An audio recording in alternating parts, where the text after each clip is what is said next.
আটা দেখে কি ভাবছেন রুটি বানাচ্ছি? না, আজকে কিন্তু একটা অন্য ধরনের পরোটা বানাচ্ছি। চলুন একসাথে বানাতে থাকি। তার জন্য আটার মধ্যে নিলাম নুন, একটু তেল দিয়ে ময়ামের জন্য তেল দিতে হবে,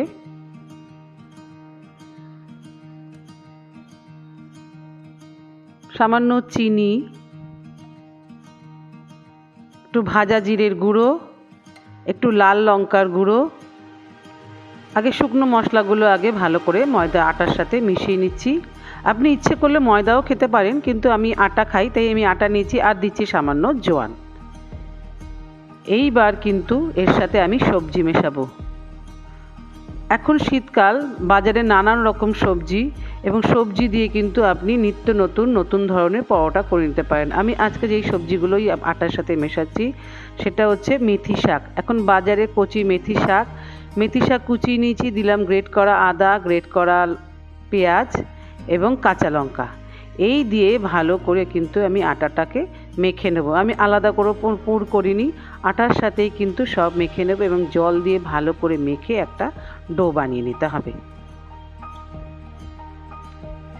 বাইরে যতই কিন্তু ঠান্ডাটা বাড়ছে ততই কিন্তু রুটি খাওয়ার ইচ্ছেটা আস্তে আস্তে ধীরে ধীরে কিন্তু আমাদের কমে আসছে।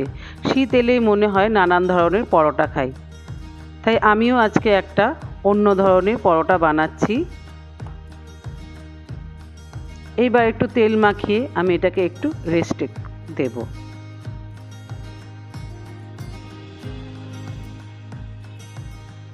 চলুন পরোটাটা ভেজে ফেলছি। মেথি শাক দিয়ে পরোটা কিন্তু আমরা বানিয়েই থাকি, তবে আমি যেটা করছি আমি কিন্তু এর মধ্যে একটু চিজ দিয়ে আজকে মেথি চিজ পরোটা বানাচ্ছি। ভেতরে এইভাবে চিজ দিয়ে রুটিটাকে এরকম করে ফোল্ড করে কিন্তু ভেজে নিতে হবে। মেথি পরোটাতে যদি এরকম চিজ দিয়ে ভাজা হয় এর স্বাদ কিন্তু দ্বিগুণ বেড়ে যায়।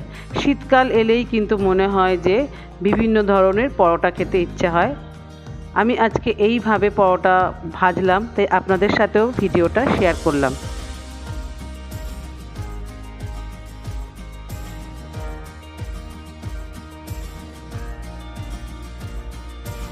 আমি খুব কম তেল দিয়ে কিন্তু পরোটা ভেজে থাকি, কারণ রোজকার রান্না খাবারে কিন্তু বেশি তেল খাওয়া শরীরের পক্ষে ভালো না। আমি বারবারই এই কথাটা বলে থাকি। যারা আমার ভিডিও দেখেন তারা জানেন যে আমি খুব কম তেলে রান্না বা রেসিপি শেয়ার করে থাকি। এইভাবে কিন্তু আপনি পরোটা ভাজুন। আমি আরেকটা পরোটা ভেজে নিলাম।